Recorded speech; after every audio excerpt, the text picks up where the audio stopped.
clicking the button.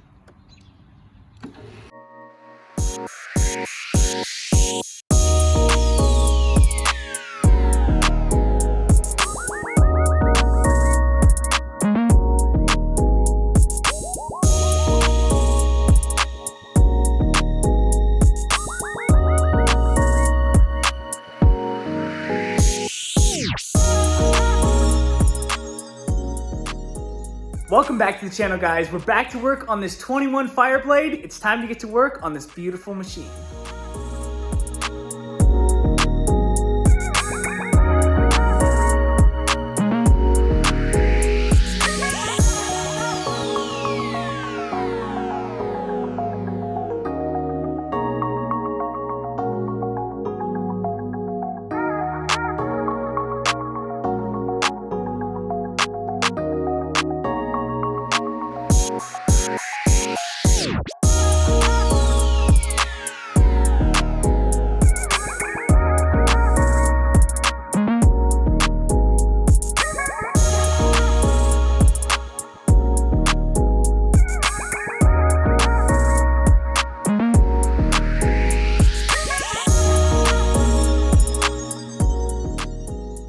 So here we have, I believe, a phone charger, which was underneath the side fairing. This cord runs to the battery and this plugs into this piece. It is a bit rusty in there, but maybe this is still usable. And another interesting thing underneath the side fairing is what looks to be an electronic steering stem lock. As you can see, there's a connector that runs to under here, and then there's two little holes on the triple. And then if you take a look on the ignition switch, you turn this to lock it. So off and then turn it again, lock. Or I think that's how it works. Plus a phone stabilization mount. I'm not familiar if this is like quad lock or something like that. I've never ran one of these before, and we have GoPro holders right here and here, as well as on the front. Hopefully the previous owner sees one of these videos, because I'd love to see some footage of this bike up and running before it was wrecked. And underneath this flap is the ECU with three massive connectors in the rear. And if you remember from my CBR1000RR-R, this area was filled with spiders last time I lifted this thing up.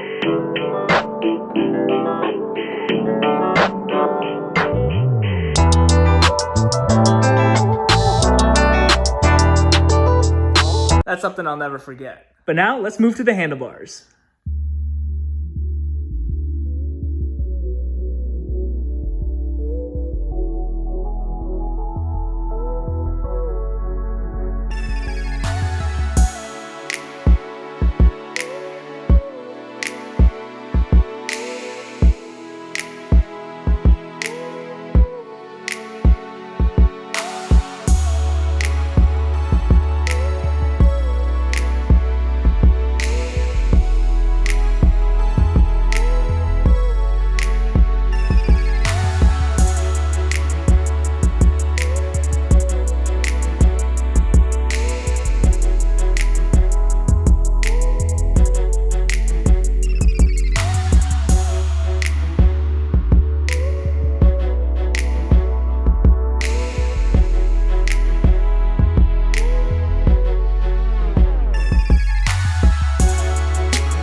super loose on you, that screw back here will tighten this up, and man, there's no play in this like before. Now there is zero play on this control center on the right side handlebar. And after disassembling the right side handlebar and the brake lever, which was destroyed, we moved over to the right side peg, which had the brake lever destroyed and the peg itself. Thankfully, these won't break the bank, as well as these pieces, which are pretty inexpensive. And I used this tool for the first time ever. Man, this thing was a lifesaver getting this pin out. That is just so cool.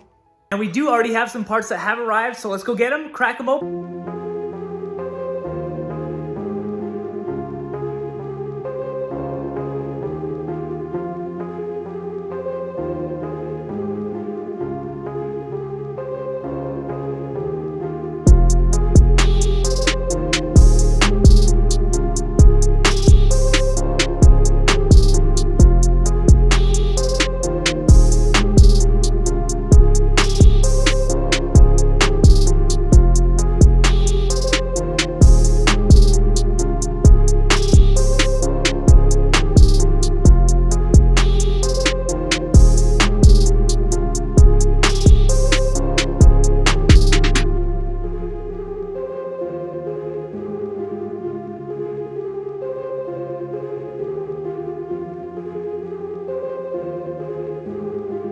That is all the parts for now, but you know what time it is. It's time to crank this thing up, see how she runs, see how beautiful she sounds. Obviously, first things first, we gotta check the oil, and there's a dipstick down here. Honda is like one of the only people I know who actually puts dipsticks on their bikes. And the gentleman at the yard who delivered the bike, he said he brought the bike into the yard by riding it in. So he did verify that it runs, but check that out. Clean oil on the end, and that is clean, clean. Let's dip it again.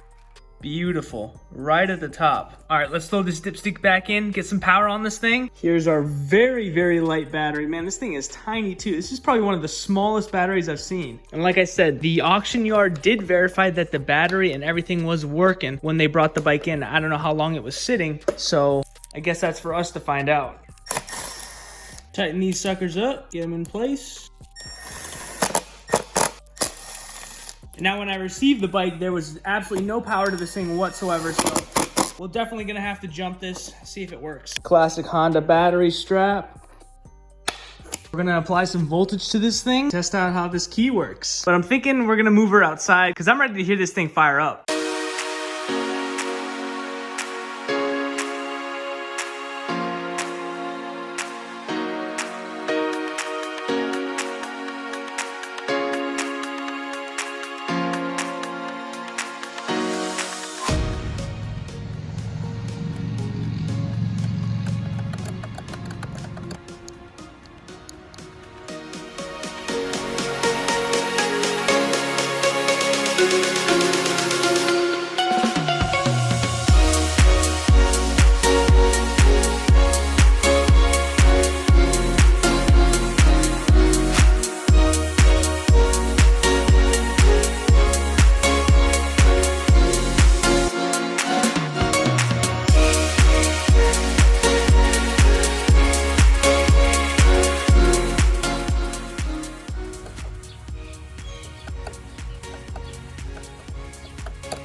So initial inspection, I thought the battery was dead, but we have power to the bike. Got my power probe here and I can test that we are getting 13 volts to the vehicle. As you can tell, 1320. Now if I unhook my power probe, I'm gonna plug this power probe back on the old battery. Negative to positive, positive to negative. You guys know how to do it. So the power probe turned on when I plugged it into the old battery. So let's see if the battery has power.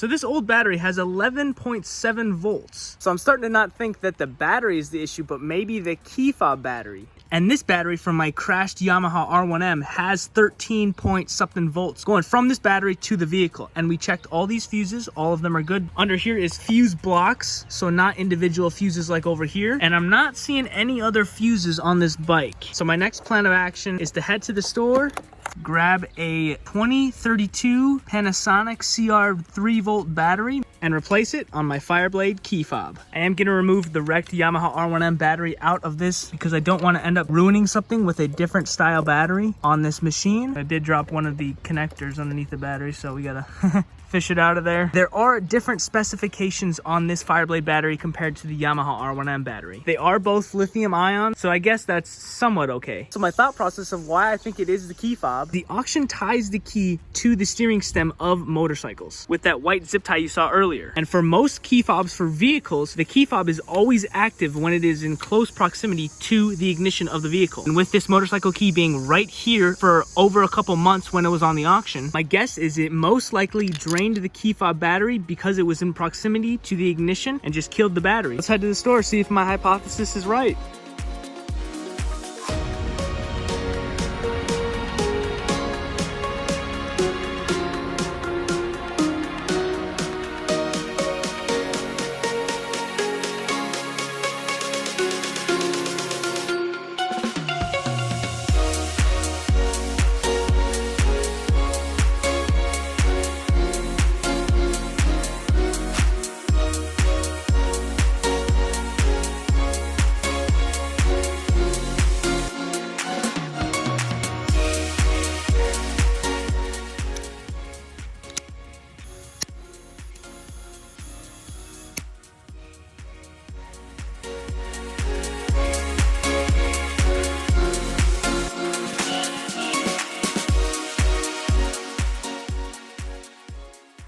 All right, let's try it.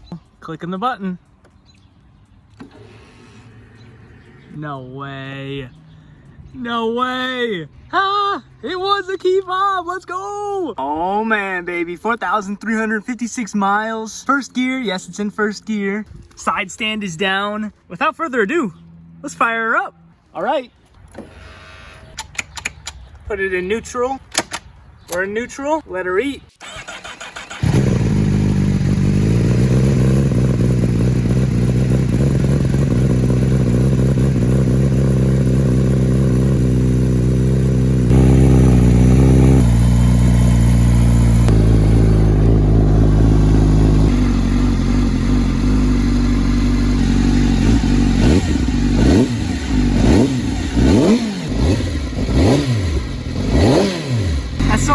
There's no 1, 2, 3, 4 RPMs, but it starts at 5. We've got coolant.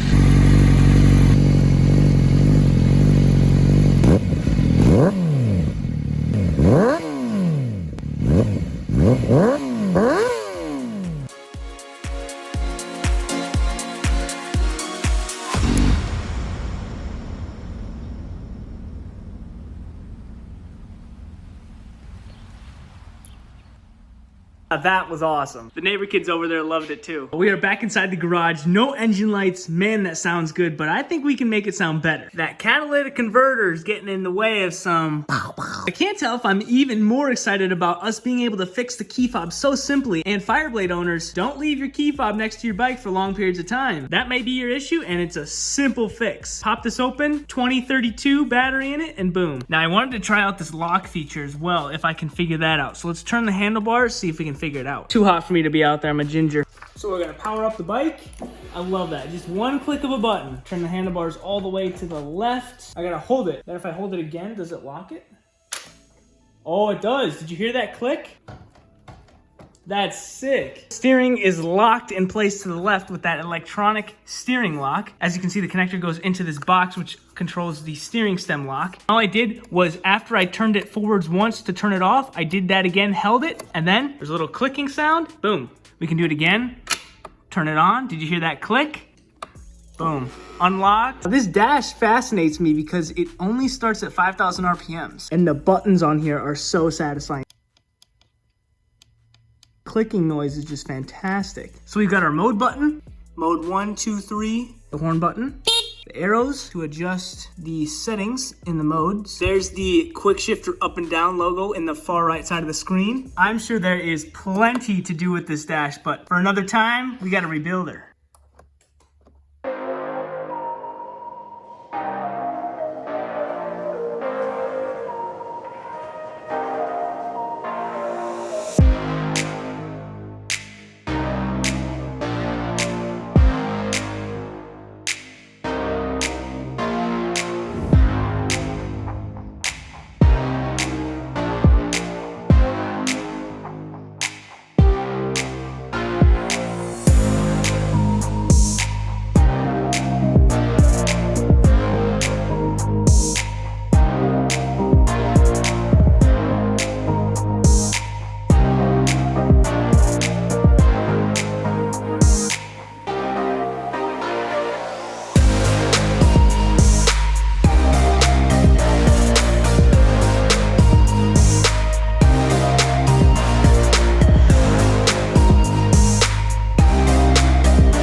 These are some complex fairings, but these are some of the most beautiful fairings I've ever dealt with. Front end on this CBR1000RR-R Fireblade has got to be one of the most beautiful front ends I've ever seen. And that blue and red combo on the front is just magnificent. Seriously, no lie, the shape of the Fireblade fairings is just, it's just beautiful. Honda, well done. Not many wires or modules on the damaged side. The oil cooler is right down there, along with a very low oil pan. And then if we come over to this side, we've got a lot more goodies, including rectifier for the battery, the harness that runs all the way to the dash, along with this module, which I believe is for the electronic suspension.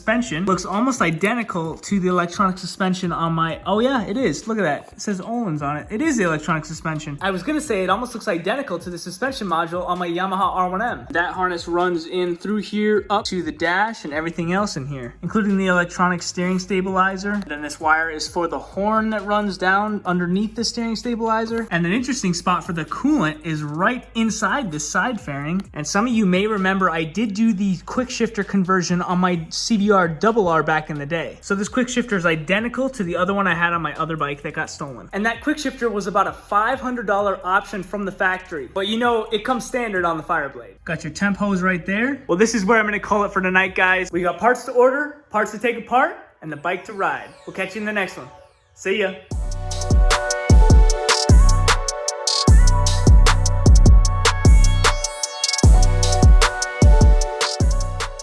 All right, we are back for the giveaway time for the Cardo and the key tag. So first, the Cardo, we got a massive list of all you guys that sent in screenshots. I couldn't just keep it to 20. I let all you guys in, so every single screenshot I got up till now, it's been a few days, is in this drawing, and you guys are all numbered in my photos. So I'm gonna do a random number generator. Whatever number is generated wins the Cardo giveaway. Boom, this number was selected. Let's see who it is in my photos. Here we have the winner of the Cardo giveaway. I'm gonna text you, let you know that you won. I'm gonna need an address and then they'll send it out to you for free. And huge shout out to Cardo. Guys, they're simply the best. And now for the keychain giveaway. All right, I'm gonna scroll through the comments again and boom. This person just won a keychain. Select any one you want from these options right here. Let me know and we'll have one shipped out to you from Motoloot. Cheers, guys.